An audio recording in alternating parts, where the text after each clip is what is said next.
Assalamualaikum students, my name is Huwais Khan. As you know, today our topic is Planck's quantum theory.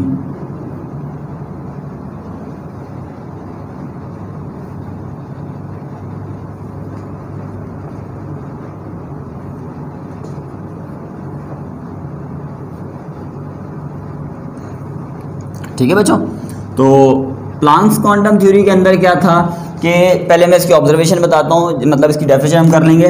वो हम पहले observation समझिए, उसके बाद में इसकी आपको डेफिनेशन बताऊंगा। देखिए, प्लांक्स क्वांटम ने या मैक्स का पूरा जो नाम था वो था मैक्स प्लांक। ठीक है, अभी आपने इससे पहले पढ़ी वो मैक्स वेल थे, ये मैक्स प्लांक है। मैक्स प्लांक ने क्या काम किया? मैक्स प्लांक ने एक ऑब्जेक्ट को या हॉट बॉडीज़ को जो है वो ऑब्जर्व किया।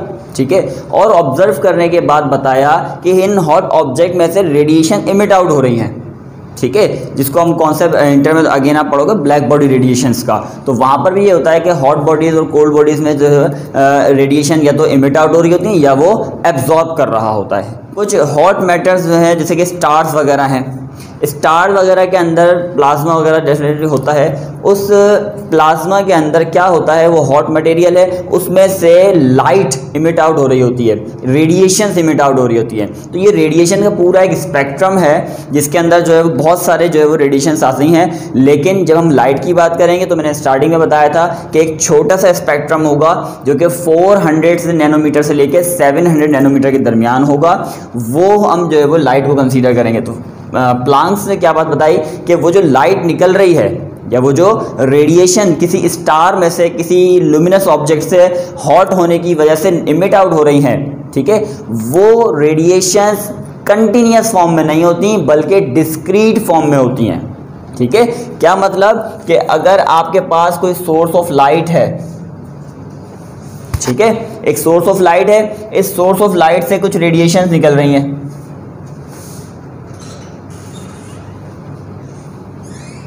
क्लियर?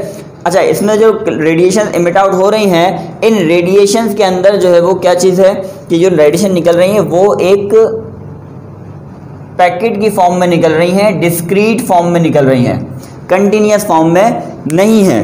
अब आप कहेंगे कि हम जब किसी लाइट को देखते हैं तो हमें तो एक बिल्कुल स्ट्रेट सी रे नज़र आती है और वो कंटिन्यूस है, हमें तो कोई छोटे छोटे पार्टिकल की फॉर्म में नज़र नहीं आते। तो इसका रीज़न क्या है? देखिए बेटा, जब कभी भी कोई भी ऑब्जेक्ट बहुत स्पीड से मूव कर रहा होता है तो आपकी जो नॉर्मल ह्यूमन आई है, हम उस नॉर्मल ह्यूमन आई से इसको डिटेक्ट नहीं कर सकते क्योंकि हर चीज़ की एक लिमिट है।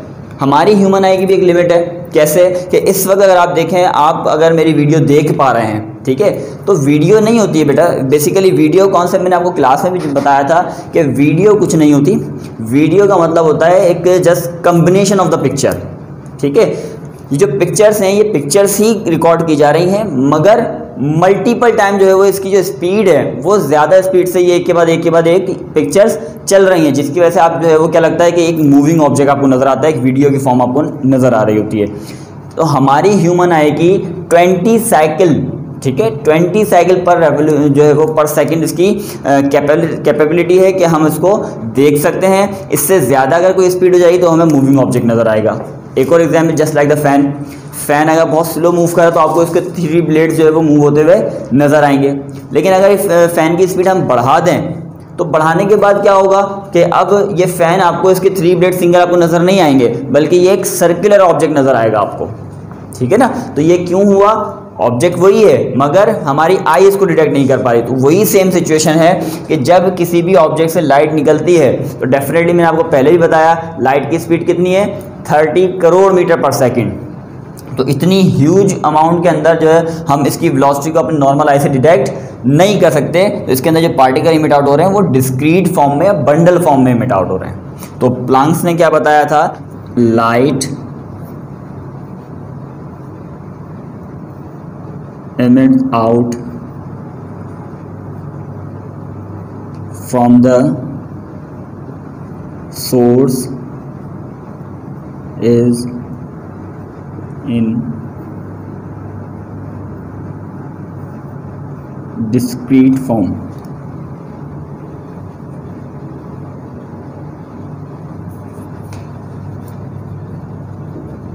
ठीक है। लाइट जो इमिट आउट हो रही है वो किस फॉर्म में हो रही है, वो डिस्क्रीट फॉर्म में इमिट आउट हो रही है, ठीक है। तो light emits out from the source is in the discrete form और द बंडल फॉर्म। अब इस फॉर्म को जो है वो उन्होंने फार्मूला वाइज लिखा। फार्मूला क्या लिखा कि वो जो एनर्जी होगी, energy is directly the energy of that particle, ठीक है, of that bundle, discrete bundle. अच्छा, ये डिस्क्रीट फॉर्म में कहा, उसने उसको कहा कॉल्ड क्वांटा। देखिए, जिस तरह नाम न्यूटन ने अपने पार्टिकल का नाम रखा था कॉर्पस्कुलर पार्टिकल, इसी तरीके से प्लांक्स ने भी अपने ही पार्टिकल का, या अपने जो सजेस्ट किया कि जो बंडल फॉर्म में या जो एक पैकेट फॉर्म में लाइट आ रही है, उस पैकेट को, उस पार्टिकल को क्या कहा, क्वांटा, ठीक है।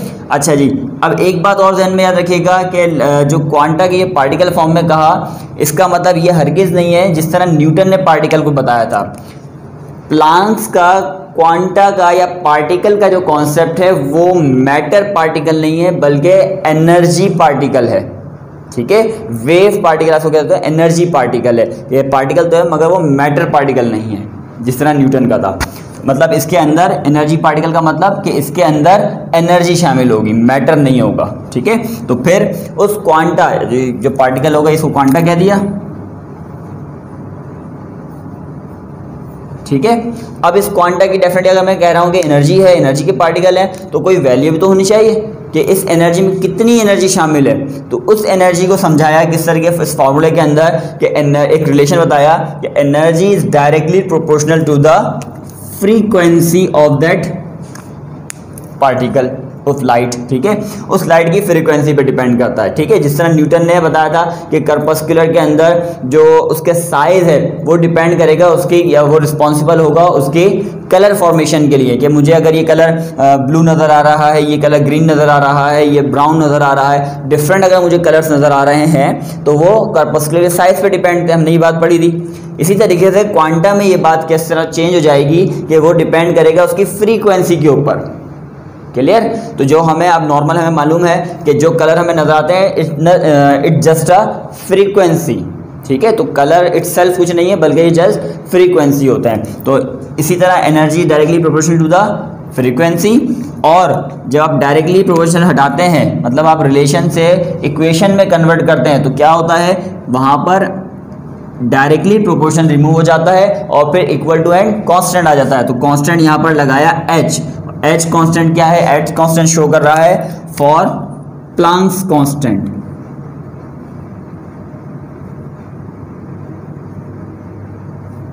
ठीक है। और इस प्लांक्स कांस्टेंट की कांस्टेंट है तो डेफिनेटली इसकी वैल्यू है, वो वैल्यू क्या है इसकी, H is equal to 6.63 into 10⁻⁻34 joule dot second, ठीक है। तो ये इसकी जो है वो वैल्यू है प्लांक्स कांस्टेंट की। इसके अलावा आप इसको अर्ज में भी कन्वर्ट कर सकते हो, वो वैल्यू थोड़ी सी चेंज हो जाएगी, सिर्फ पावर में फ़र्क आ जाएगा। 6.63 इंटू 10⁻⁻27 अर्ज डॉट सेकेंड। तो मोस्टली हम ऐसा ही में बात करते हैं तो हम 6.63 10⁻⁻34 ही काउंट करते हैं। तो ये हमारी इसकी वैल्यू हो गई उस क्वांटा पार्टिकल की या उस बंडल ऑफ एनर्जी की, एक बंडल ऑफ एनर्जी।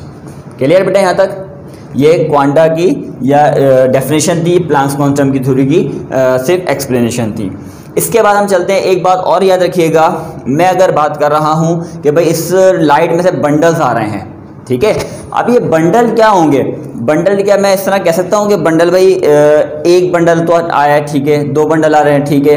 क्या ऐसा हो सकता है कि 1.5 हो, 2.5 हो? ऐसा पॉसिबल नहीं है। पैकेट या तो पूरा एक कंप्लीट आएगा। तो इस चीज़ को डिफाइन किया प्लांक्स ने कि क्वांटा मस्ट बी क्वांटाइज, ठीक है, quanta must be quantize.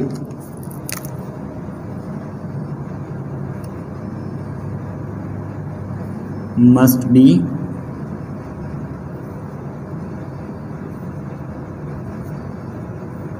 Quantize, ये बात याद रखिएगा। क्वांटाइज का मतलब क्या होता है बेटा कि होल नंबर वैल्यू, ठीक है, पार्ट्स में ना हो। पार्ट से मुराद कि ये फ्रैक्शनल फॉर्म में ना हो, भाई 1.5 हो जाए, 2.5 हो जाए, ठीक है, 3/2 हो जाए, इस तरह नहीं होना चाहिए, पॉइंट्स की फॉर्म में नहीं आ जाए, क्योंकि बंडल पूरे एक ही आता है। जैसे नॉर्मल एग्जाम्पल तो इससे हट के कि अगर मैं आयन बनाना हो, ठीक है, तो इलेक्ट्रॉन को रिमूव करवाया जाता है, ऐसा ही है ना। जब इलेक्ट्रॉन को रिमूव करवाया जाए तो इलेक्ट्रॉन कंप्लीटली इलेक्ट्रॉन रिमूव होगा ना, ऐसा तो नहीं कि एक इलेक्ट्रॉन पूरा रिमूव हो जाए, दूसरा इलेक्ट्रॉन हाफ रिमूव हो, आधा इलेक्ट्रॉन चला जाए, आधा इलेक्ट्रॉन अंदर रह जाए, ऐसा तो नहीं होगा ना, पॉसिबल ही नहीं है। तो ये पूरा का पूरा बंडल भी जो है वो क्वांटाइज होना चाहिए, एक होल फ्रैक्शन में वैल्यू होनी चाहिए, मतलब कि ये एनर्जी जो है वो h न्यू के बराबर होना चाहिए, ठीक है, या फिर जो है वो ये h, इसको n कहते हैं, n will be equal to the 1 2 3 and so on. ये n नंबर है, ये क्वांटाइज नंबर को शो करता है, 1 हो, एक बंडल होगा, 2 होंगे, 3 होंगे, 4 होंगे एंड सो ऑन, इस तरह से इसको शो किया जाएगा। क्लियर? तो ये जो है वो हमारी एक्सप्लेनेशन थी प्लैंक्स क्वांटम थ्योरी की।